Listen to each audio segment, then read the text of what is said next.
Hello everybody, my name is Ray. This is Ray's Nintendo Talk, and today I'm going to take you down a little bit of a rabbit hole on The Legend of Zelda Breath of the Wild and its alleged use on the Switch 2.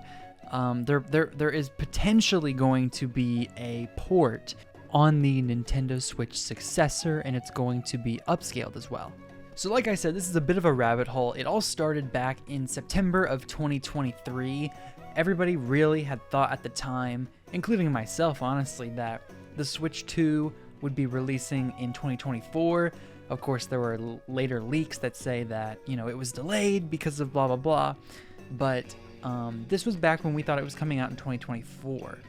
And Nintendo, apparently, according to Eurogamer, demoed the Switch 2 to different developers at Gamescom, and one of the games that they used to show off the souped-up version of the Switch was The Legend of Zelda Breath of the Wild. Now here's the thing, a lot of people have speculated, including myself, that why would you ever show off a souped-up version of a game on your past console unless it was going to look a lot better than the original? Because if you were going to show off your brand new console, you're not going to want to show a game that looks extremely similar to your last gen console. It's just not going to work that way. You want to show them the very best that you have. And of course, this was backed up later on by VGC. They came out and said that the demo was said to have been running using NVIDIA's DLSS upscaling technology with advanced ray tracing enabled and visuals comparable to Sony and Microsoft's current gen consoles. So that is obviously incredibly interesting because those two consoles are not anywhere near the original Switch in terms of power. They are way above the Switch. The Switch has a long way to go if it wants to reach those two. But apparently the Switch successor is using technology that is going to get it at least in the ballpark of that, which makes sense. I mean, obviously from a next-gen console, you're going to expect a next-gen leap, and you're going to want the Switch 2 or whatever it's called to have at least the power of a PS4 or Xbox One, which is incredibly close to the PS5 and Xbox Series consoles, so I think that would be plenty good. Speculation was running rampant around the time, talking about the Switch 2 coming out pretty soon, and not a whole lot of people focused on the Breath of the Wild part of it. The only thing that Breath of the Wild really made people talk about was, oh, if they're showing that, they must have a pretty powerful example of how the Switch 2 is going to upscale these games. So upscaling technology is very likely going to be in the Switch 2, which also kind of makes those rumors and leaks, or whatever you want to call them, about the Switch 2 or Switch successor having a backwards compatibility function even more likely. In fact, even 2 years before that these reports were coming out of Gamescom and Nintendo showing off the Switch successor, there were reports showing about how the newly published Nintendo patents shows plans for DLSS-style AI upscaling. So all of these things seem to be coming together, and people were just speculating about the Switch 2 and not a whole lot else. Fast forward to March of 2024, and Furukawa took to Twitter and announced the Switch successor would be revealed within the next fiscal year. So that obviously raised a lot of awareness and thoughts about the Switch 2. So then CentralLeaks came out and said that they have sources telling them that the Switch 2 is going to have 12 gigabytes of RAM, 256 gigabytes of internal storage, and it seems likely that both the console will include a built-in microphone and maybe the controllers will also have microphones. But the thing about that is that 12 gigabytes of RAM is 2 more than the Xbox Series S, which obviously is this current generation, and many people have that console and play the top tier AAA big budget games on. So the initial speculation was that the Switch 2 was going to be at least on par with Xbox One, PS4, but now after these leaks, it appears that it's going to be even more powerful than PS4, Xbox One.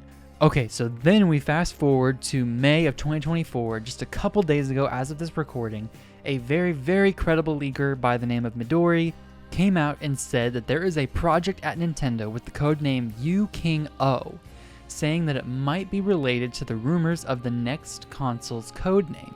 So then someone in the comments section said, this is an enhanced version of Breath of the Wild. Breath of the Wild's codename is U-King. For Switch 1 ports, Nintendo likes to add on the suffix "-s" to a game's codename, but this one has a "-o" suffix, which they have never used before. I think this is for the successor. Then Midori comments right below it, and "-c" for 3DS, because 3DS is CTR. So basically they're just talking about a lot of different codenames that Nintendo has used for their past consoles and are tying it together for how they work on ports. This kind of comes back to the discussion of the Switch successor being backwards compatible. I obviously think that it will be backwards compatible and that the reports from 2021 saying that it's going to be utilizing an AI upscaling technology is correct. I definitely think that's going to be the case. However, how good are those upscales going to be if Nintendo are working on different ports like Breath of the Wild to use as much functionality from the Switch 2's hardware as possible? I think that the Switch 2 is going to be able to upscale all of these games and they're going to look really, really good. But if you want the premium version of those games, you're probably going to have to pay $60 for it, perhaps even $70 depending on how their pricing looks. I do think, however, that if you own those games on the original Switch, you'll only have to pay about a $10 to $5 upgrade, and maybe some of those games they'll even be like, hey, you already bought the game, thank you for supporting Switch 2, thank you for supporting Switch, we are going to give you this upgrade for free. But I can already see the controversy right now. I mean, even with the Wii U to Nintendo Switch transition, the Wii U had a lot of great games on it that just weren't utilized because of that console's failures, so they ported a lot of those games over to the Switch, and people lost their minds when games like Tropical Freeze and Captain Toad Treasure Tracker came onto the Switch $60 full. And of course, a lot of people are going to complain no matter what happens, but can you imagine if your next-gen console has backwards compatibility, has that upscaling to where it's going to do it on its own anyways, and it's going to look better on its own anyways, and they still charge you $60 full if you didn't have the original game just on that upscaled version. I think Tears of the Kingdom was an indication of their pricing change moving forward. They even said themselves that they were going to take it a game-by-game basis on whether or not they go from $60 to $70. However, that was just for the Switch era. Of course, they're not going to charge any more $70 games for the Switch era. This next console, however, likely the standard price will bump up to $70 because of how much money this new technology is going to cost them. Nintendo has always liked to make money off of their consoles. Unlike everybody else in the market, they want to charge their consoles for a very fair price, and they want to get their money back with their consoles. Sony has always sold their consoles at a little bit of a disadvantage, hoping that you're going to buy a bunch of games and recoup that money. But now, Nintendo sees how many people in their install base are buying a ton of games. And this is where I'm going to tie it into the Nintendo account that they have been talking about for years and years, how they're going to continue using that, and how it's going to be going over to the next gen console. The Nintendo account is going to transfer all of your digital games over to the next Switch, and you're going to be able to play them whenever, wherever you like on the beefier hardware. Of course, that poses a little bit of a threat to Nintendo, because if anyone's going to buy the Switch 2 and had the Switch 1, and they have a ton of games already readily available for them, why would they want to buy new experiences? That's where the enhanced ports come in. That's where Breath of the Wild Deluxe or Breath of the Wild Enhanced version comes in.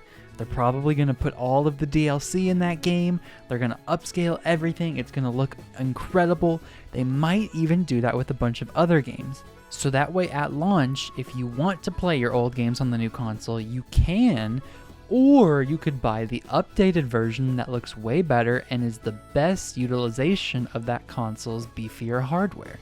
And to be clear, I do not think Nintendo is going to have problems putting out new first-party games that are going to give Switch 2 owners a reason to buy, or people who are looking to buy it another reason to buy it. There are going to be so many great games that you could never play on the Switch 1, or maybe even dual releases. I think Metroid Prime 4 would probably be a Switch 1, Switch 2 release, because that game was announced obviously in the Switch's first year of existence, and it would be kind of sucky for those owners to not get that game when everybody else on the new Switch is going to be able to get it, even though it was promised a long time ago. But I digress. And it comes down to, at the end of the day, are people going to buy it? I mean, obviously there are going to be people who complain about it. There are going to be people who say, I can't believe they're releasing this, 8, 9-year-old game on this console beefed up, even though those same people were also complaining that it looked terrible on the Switch 1. Now you get a chance to buy it even beefier, even better. And honestly, as someone who has sunk over 500, 600 hours in Breath of the Wild alone, I would probably buy the enhanced game. I probably would. It would look a lot better and it would be awesome. So yeah, that's about all I had to say about that. Please let me know down in the comments what your thoughts are on a Breath of the Wild Deluxe, Enhanced Port, whatever. Do you think all these leaks are a bunch of bunk? Do you not believe any of it? Please let me know all of your thoughts down below in the comments. Subscribe and like if you enjoyed what you saw. And I also started a Patreon recently, so I'll put that in the description. Please consider supporting that if you would like. And with that, I have been Ray. This is Ray's Nintendo Talk, and I will see y'all in the next video. Have a great day, y'all.